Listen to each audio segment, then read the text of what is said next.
সামুদ্রিক উদ্ভিদ এবং প্রাণী। সমুদ্রের নিচে সঠিক অর্থে খুব কম উদ্ভিদ থাকে, যাদের মধ্যে সামুদ্রিক ঘাস সবচেয়ে উল্লেখযোগ্য।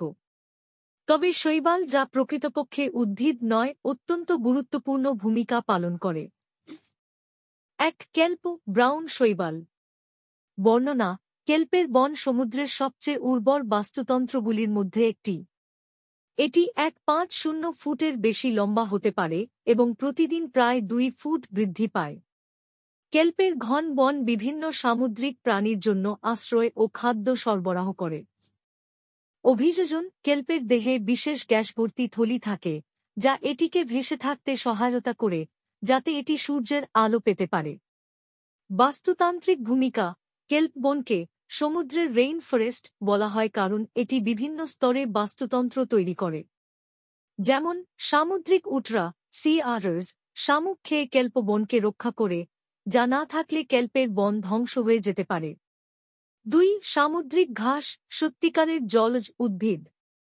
বর্ণনা: সামুদ্রিক ঘাস যেমন ইলগ্রাস ইয়ালগ্রাস এবং টার্টল গ্রাস ট্রোডো গ্রাস হল উদ্ভিদ যা সমুদ্রের অগভীর সূর্যকিরণযুক্ত জলে জন্মায়। অভিযোজন: সামুদ্রিক ঘাস লবণাক্ত জল সহ্য করতে পারে এবং জলের নিচে পরাগায়নের মাধ্যমে প্রজনন করে। বাস্তুতান্ত্রিক ভূমিকা: সামুদ্রিক ঘাসের বন অনেক সামুদ্রিক প্রাণীর জন্য আশ্রয়স্থল। এটি বড শাকাহারী প্রাণীদের, যেমন ডুগংস এবং কচ্ছপের খাদ্য। 3. ফাইটোপ্ল্যাঙ্কটন আণুবীক্ষণিক শৈবাল।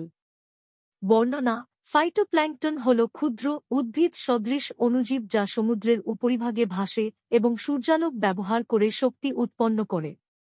অভিযোজন: অনেক ফাইটোপ্ল্যাঙ্কটনের গায়ে ছোট হেয়ার লাইক ফ্ল্যাজেলা থাকে, যা তাদের সূর্যের দিকে যেতে সহায়তা করে।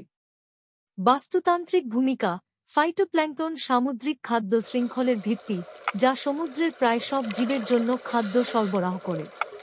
পৃথিবীর 5% অক্সিজেন উৎপন্ন করে। 4. সার্গাসাম ভাসমান শৈবাল। বর্ণনা: সার্গাসাম হল এক প্রকার বাদামি শৈবাল যা সমুদ্রের উপরিভাগে ভাসে, বিশেষ করে সার্গাসো সাগরে। এটি ভাসমান গাছের মতো একটি স্বতন্ত্র বাস্তুতন্ত্র তৈরি করে। অভিযোজন: সার্গাসামের গায়ে ছোট গ্যাসভর্তি থলি থাকে, যা এটিকে জলে ভাসিয়ে রাখে। বাস্তুতান্ত্রিক ভূমিকা: ভাসমান সার্গাসাম প্রজাতি বিশেষ করে ছোট মাছ এবং সামুদ্রিক কচ্ছপদের জন্য আশ্রয়স্থল হিসেবে কাজ করে। 5. লাল শৈবাল রোডোফাইটা।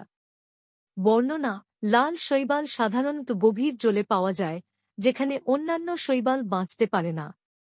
তাদের লাল রঞ্জক পদার্থ নীল আলো শোষণ করে, যা গভীর জলে পৌঁছায়। অভিযোজন: লাল শৈবাল কঠিন পরিবেশে বাঁচতে সক্ষম, যেমন গভীর সমুদ্র বা উষ্ণ প্রস্রবণ। বাস্তুতান্ত্রিক ভূমিকা: লাল শৈবাল প্রবাল প্রাচীর গঠনে সাহায্য করে এবং খাদ্য সরবরাহ করে অনেক সামুদ্রিক প্রাণীর জন্য। সামুদ্রিক প্রাণী।